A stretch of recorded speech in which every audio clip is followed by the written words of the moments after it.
প্রথমবার বাংলাদেশের জার্সি গায়ে অনুশীলনে নামবেন হামজা চৌধুরী। সহধর্মিণী অলিভিয়া ৩ সন্তানকে নিয়ে সেই মাহেন্দ্রক্ষণের সাক্ষী হতে আগেই উপস্থিত হয়েছেন কিংস অ্যারেনায়। খানিক পরেই ফুটবলারদের বাস এসে উপস্থিত। হামজা বেরিয়ে এলেন বাংলাদেশের জার্সি গায়ে। তার চাওয়া অনুযায়ী ৮ নম্বর জার্সিটাই দেওয়া হয়েছে তাকে।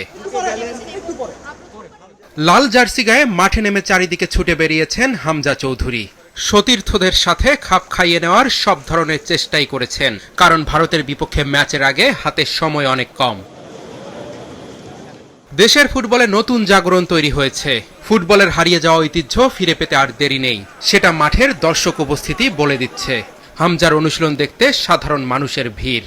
তবে ফাহমিদুলকে মিস করেছেন সাধারণ ভক্তরা। বাফুফে সভাপতি জানিয়েছেন সামনে আরও ম্যাচ আছে, ফাহমিদুল ফিরবে।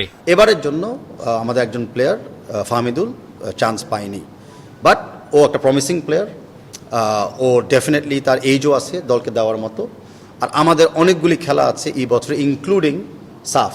সো অতগুলি ম্যাচ যদি আমরা চিন্তা করি, আমাদের কিন্তু মোটামুটি অল 30 জন স্কোয়াডকেই লাগবে কম বেশি, ইনজুরি প্লাস অন্য স্কেজুল মিলিয়ে। সো এখানে কোনো ধরনের আমি বলতে পারি যে নিয়মের ব্যত্যয় ঘটে নাই। যেই ট্যাকটিক্যাল অ্যাপ্রোচ ইন্ডিয়ার সাথে আমরা নিব, সেই ট্যাকটিক্যাল অ্যাপ্রোচকে বিবেচনা করে বর্তমান 23 স্কোয়াড চুজ করা হয়েছে। প্রায় 2 ঘন্টা অনুশীলন করে হামজারা যখন ফিরে যাচ্ছিল, তখনও স্টেডিয়ামের বাইরে মানুষের ভিড়। হামজাকে এক নজর দেখার অপেক্ষা।